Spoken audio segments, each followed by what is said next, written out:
Welcome to the Curated Beauty Podcast. Jessica Christie here, a health and beauty enthusiast who became a medical practitioner to be the authority on how to enhance both your outer beauty and inner beauty for the most confident glow.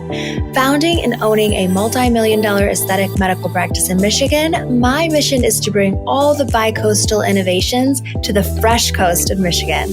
From which aesthetic treatment gives you the most bang for your buck to how to create systems to be both professionally fulfilled and still have freedom of time and relationships, we will be diving into it all.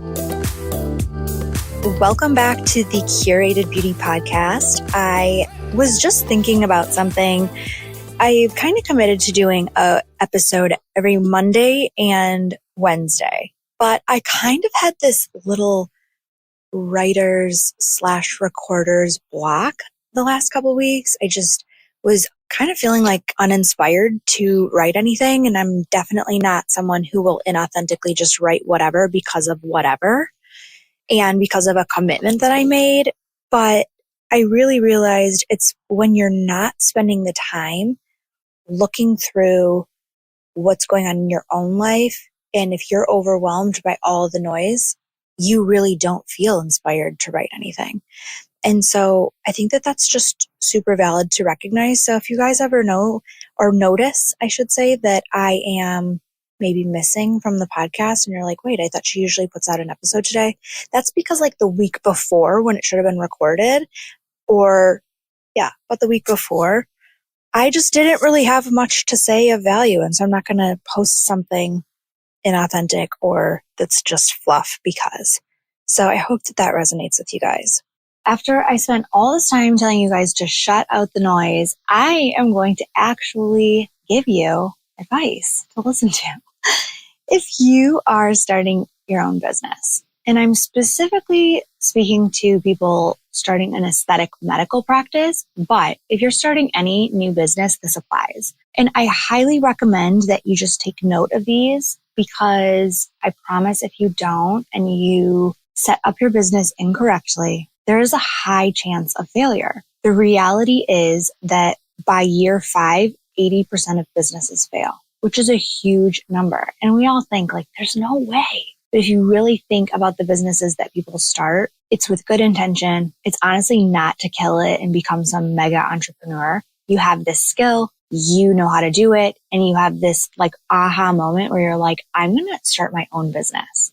And you having the skill is not the thing that keeps your business open, makes it lucrative, allows you to scale it. Like there's so many facets of what could happen. We're not going to go into that. But what I do want to talk about is my 4 pieces of advice for opening a business if you're going to open one.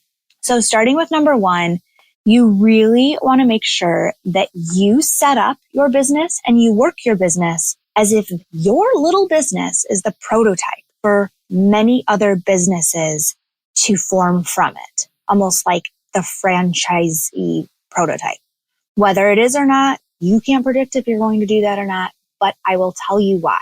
Making your business set up from the beginning, no matter how small it is, it could literally just be you. But if you do not set it up to behave this way, as it grows and as you need to step into more of the managing your business side rather than performing the thing that you are good at that made you feel like I'm going to start my own business side, it will not sustain itself. Number 2, get a really, really good playbook into place so that your system becomes the solution for not only the problem that you're trying to solve with your service, but also that any little outlier things that could happen, there is a solution within your system to manage that problem.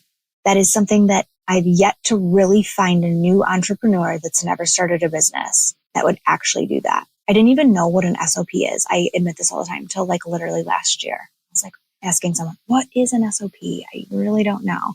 Standard operating procedures. So the way that you do something. So like when you hire someone, how do you do it? When you answer the phone, how do you do it? When you take pictures of a patient and get them set up for the provider to come in and see them as an assistant, how do you do it? So that your team knows very clearly what the expectation is. And you might be like, okay, you lost me. It's just me. Remember I said it's just me.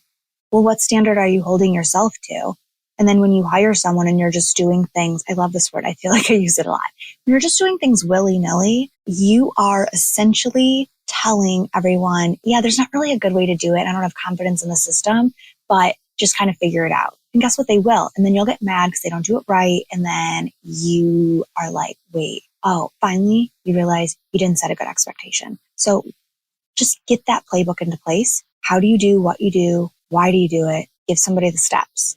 Number 3, hire the right people. And it's like, duh, of course I don't try to hire the wrong people.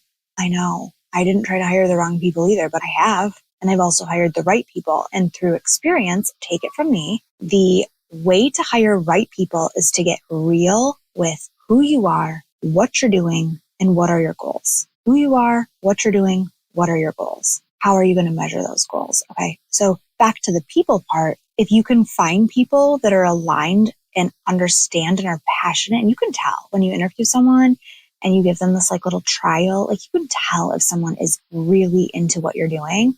You do not have to go hire this perfectly trained person. I'll give you 2 examples. For those of you who are animal lovers, here's your animal example. I grew up as an equestrian and we didn't have a ton of money. So I got a lot of whatever you could take off of the ranch in terms of horse to go show with.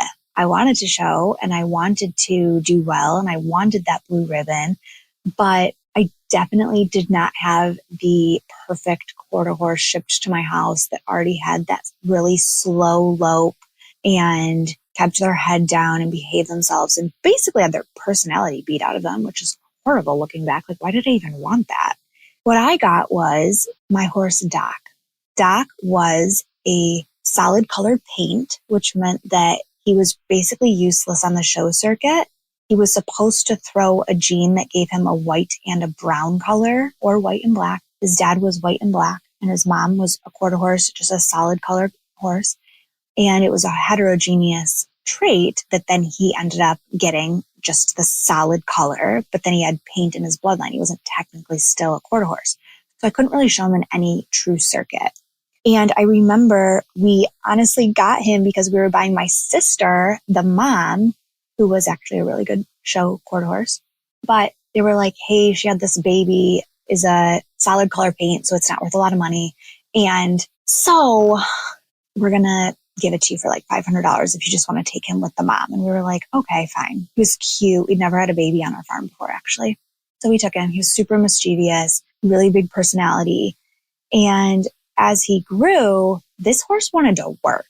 He was the happiest when he had a job to do. And he loved showing off. He loved to work with you. There was just this giant synergy with this amazing little personality. When you were on the ground with him, he was honestly like just such a pest, but he needed to have a job to do. I have a lot of men like that in my life. My husband, my son, no, I'm just kidding, but kind of. So he needed to be busy and he had really, really great skills and he was something special.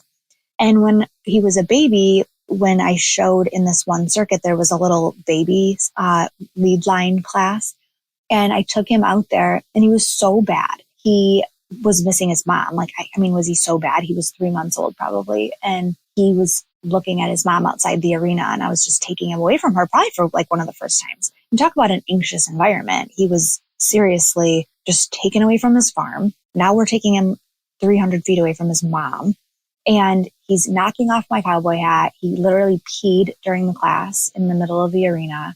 And I was so distracted and so anxious that when we walked out of the arena, I was like, for sure I got last place, but they called it in the opposite order where they started with the lower place first and then they worked down. I was like, oh, last place. I actually ended up getting first place because it was really not on the baby's behavior. It was on his physical disposition and on his musculature. And they look at all these, they pick people apart, animals, even worse.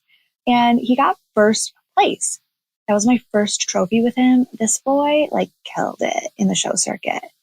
And he was the horse that I ended my little equestrian career on. Maybe someday I'll get back to it. But anyway, my point is that he was not the skilled, most expensive quarter horse, but we took him as he was with the personality that he had, and we taught him the skill. We found the passion, we honed in on the skill, and there was really no one like him.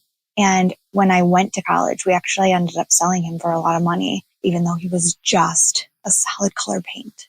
I love that story because he had no idea what he was, but he just showed up and he was like, I want to do this job. And we followed that. I will give you a human example that's more relative. You're like, stop talking about animals. Julia, who works at our practice, she's an incredible injector. She injects me a lot of the time when I just kind of go with whoever I can get in with because they're all incredible.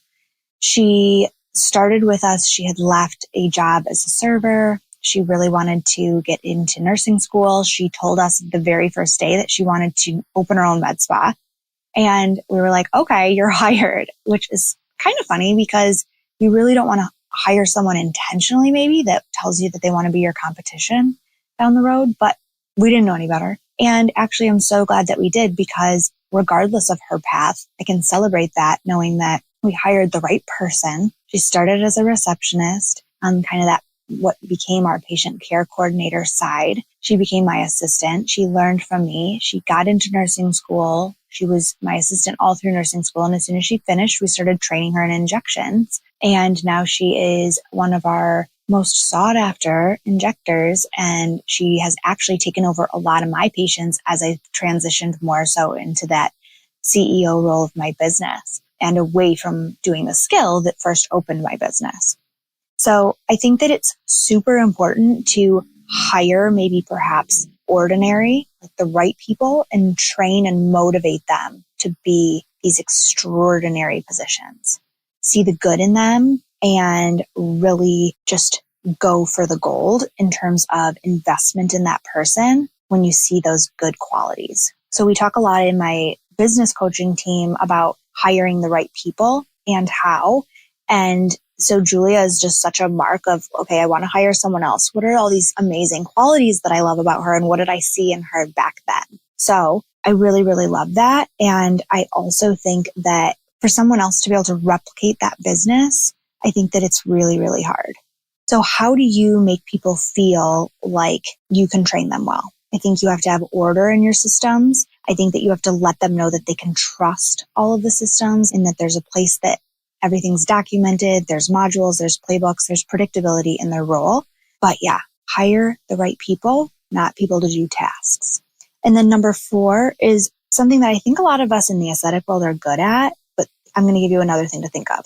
Number 4, have a very strong branding from the beginning. I had a brand box. I knew nothing about business, but I had a brand box. I didn't know what that was until someone told me to get one. But we're good at that. We're good at colors. We're good at things that look good aesthetically. We can't wait to make a logo. We can't wait to name it something that means something. But what I also mean is, what is the step beyond that? What's beyond just the way that things look aesthetically? I'll tell you what it is. How we act, how we interact with a patient. What is the expectation? What is the layers that we go deeper beyond just what we do? How do we connect? How do we show up for each other? There's expectation in all of that. And so I just really encourage you guys to, again, just in summary, work as if your business is the prototype for many, get a playbook into place, hire the right people, and get that strong branding from the very beginning. And it's not to say that any of this can't change. Of course it can, but in order to buckle up, Buttercup, for the wild success that you're about to go on, I think that those are just the biggest pieces of advice I could give these new business owners after my business has gone through all of those shifts and changes out of infancy and launching into what's next. Thanks for tuning in with me today, and I am so excited for what's next for you. Congratulations, you have done it. You've reached the end of an episode on the Curated Beauty Podcast and have enriched a part of your self-care by discovering something new. I hope this time together added a little perspective to your day and will ultimately boost your confidence and give you the strength to do all the hard things. As we walk through this journey together, follow our Curated Beauty Podcast. And if this resonated with you, share it with a friend, save the episode, and also follow our social media platforms in the show notes. We love to engage with our listeners on all levels.